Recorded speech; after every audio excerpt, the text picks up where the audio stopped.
ശ്രീ അനിൽ വിളയിൽ അങ്ങ് ഈ ദൃശ്യം കാണുന്നുണ്ടാകുമല്ലോ. അപ്പോൾ ഓണത്തിനിയും തിരുവോണത്തിന് ഏതാനും ദിവസങ്ങൾ മാത്രമേ ഉള്ളൂ. തിരുവോണ നാളിൽ കാലത്ത് ആറന്മുളയിൽ പമ്പയാറ്റിലൂടെ എത്തേണ്ട തിരുവോണത്തോണിയാണ് ഇങ്ങനെ വെള്ളത്തിൽ മുങ്ങിക്കിടക്കുന്നത്. മാത്രമല്ല 2022 നിർമ്മിച്ച ഒരു തോണിക്ക് ഏതാണ്ട് 4 വർഷങ്ങൾ കഴിയുമ്പോൾ കേടുപാടുകൾ ഉണ്ടാകുന്നുവെന്ന് പറയുന്നതിലും അങ്ങേയറ്റം ദുരൂഹത ഉണ്ടല്ലോ ശ്രീ അനിൽ വിളയിൽ. ഇത് ആശ്വാസവും ആശങ്കയും ഉളവാക്കുന്ന ഒരു വാർത്തയാണ് ഇപ്പൊ ജനം ടിവിയിൽ വന്നുകൊണ്ടിരിക്കുന്നത്.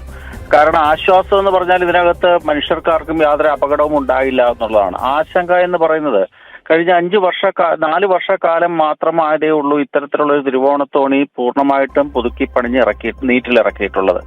അത് ഏതെങ്കിലും തരത്തിലുള്ളൊരു അട്ടിമറി ഇതിന്റെ പിന്നിലുണ്ടോ എന്ന് അന്വേഷിക്കേണ്ടിയിരിക്കുന്നുണ്ട്. കാരണം ഹിന്ദു ആചാരങ്ങളെയും ഹിന്ദു ദേവതാ സങ്കല്പങ്ങളെയും ഒക്കെ തന്നെ ദിനം പ്രതി ആക്ഷേപിക്കാനും മോശമാക്കാനും അപകടപ്പെടുത്താനുമുള്ള ചില ശക്തികളുടെ ശ്രമങ്ങൾ കേരളത്തിൽ വ്യാപകമായി നടന്നു വരികയാണ്.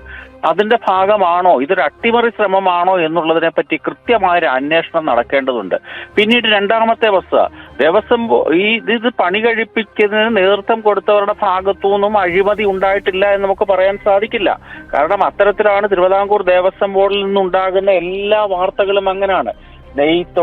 നെയ്യിൽ വരെ കമ്മീഷൻ അടിച്ചു മാറ്റുന്ന വ്യക്തികൾ ഇത്തരത്തിലുള്ള ഒരു തിരുവോണത്തോണിയുടെ നിർമ്മാണത്തിൽ ഏതെങ്കിലും തരത്തിലുള്ള അഴിമതി കാട്ടിയിട്ടില്ലെന്ന് നമുക്ക് എങ്ങനെ പറയാൻ സാധിക്കും?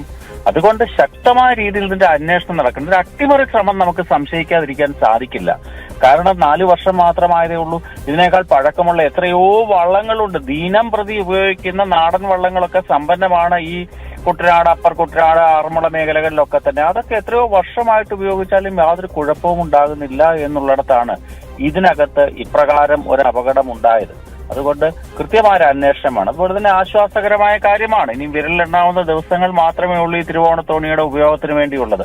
അപ്പോഴത്തേക്കും ഇത് പുനർനിർമ്മിക്കുകയോ അല്ലെങ്കിൽ വേറെ ഏതെങ്കിലും പകര സംവിധാനങ്ങൾ ഉണ്ടാക്കുകയോ ചെയ്യണം. ഇല്ല എങ്കിൽ ആചാര ലംഘനമാണ്. തിരുവിതാംകൂർ ദേവസ്വം ബോർഡുമായി ബന്ധപ്പെട്ട എല്ലാ സംഭവങ്ങളിലും ഇന്ന് ദേവതകൾക്കൊക്കെ വളരെ അസംതൃപ്തി ഉണ്ട് എന്നാണ് ഇതൊക്കെ കാണിക്കുന്നത്. ശബരിമലയിൽ മോഷണം നടന്നു, ശബരിമലയിൽ കൊള്ള, ഇതൊക്കെ പരിഹരിക്കാനുള്ള ദേവപ്രശ്ന പരിഹാര ക്രിയകൾ കൂടി കൃത്യമായി നടപ്പാക്കണം. ഓക്കെ, വളരെ നന്ദി ശ്രീ അനിൽ വിളയിൽ ഈ ഘട്ടത്തിൽ പ്രതികരിച്ചതിന്.